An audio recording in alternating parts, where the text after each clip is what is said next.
Bien, chers amis, en ce jour, je vous invite à considérer une des dernières paroles de Jésus sur la croix, en fait l'avant-dernière ou sixième parole. Nous la retrouvons dans l'évangile de Jean.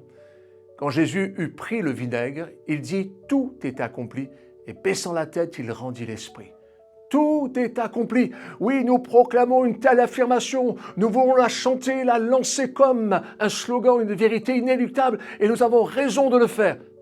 Cependant, Jésus ne l'a pas prononcée comme telle, mais dans un dernier instant de vie, le corps pendant au bois, le souffle coupé, il prononce ces paroles extraordinaires qui résonnent encore et toujours aujourd'hui, entraînant avec elles tous ceux qui les croient et se les approprient.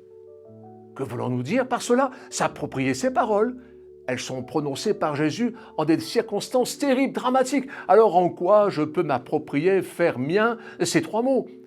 Jésus est venu pour accomplir le plan de Dieu, son Père. Dieu nous a tant aimés qu'il nous a envoyés, il nous a prêtés. Non, il nous a donné son Fils afin que vous, toi, moi, où que nous soyons, nous puissions croire, nous approprier le pourquoi de sa venue, ce qu'il a accompli, et que nous recevions la vie, la vraie, celle qui dure, qui est pérenne, qui est éternelle.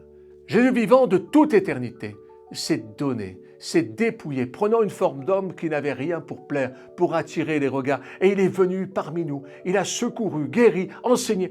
Il n'a pas fomenté une révolution, ni soulevé un parti, un clan, mais il dira « Je suis le chemin, la vérité et la vie. Nul ne vient au Père que par moi. » Pas de prétention dans ces mots, car il les a saignés par son sang à la croix.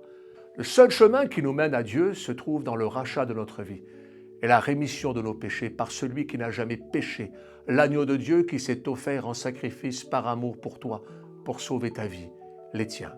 Tout est accompli. Ta vie, ton parcours, tes questionnements, il les connaît avant même que tu les définisses. Il est le seul nom par lequel tu puisses être sauvé. Il est venu effacer la dette, ta culpabilité, pour te réconcilier avec Dieu le Père. C'est donc par la foi que nous sommes sauvés, et non par les œuvres. Que Dieu vous bénisse.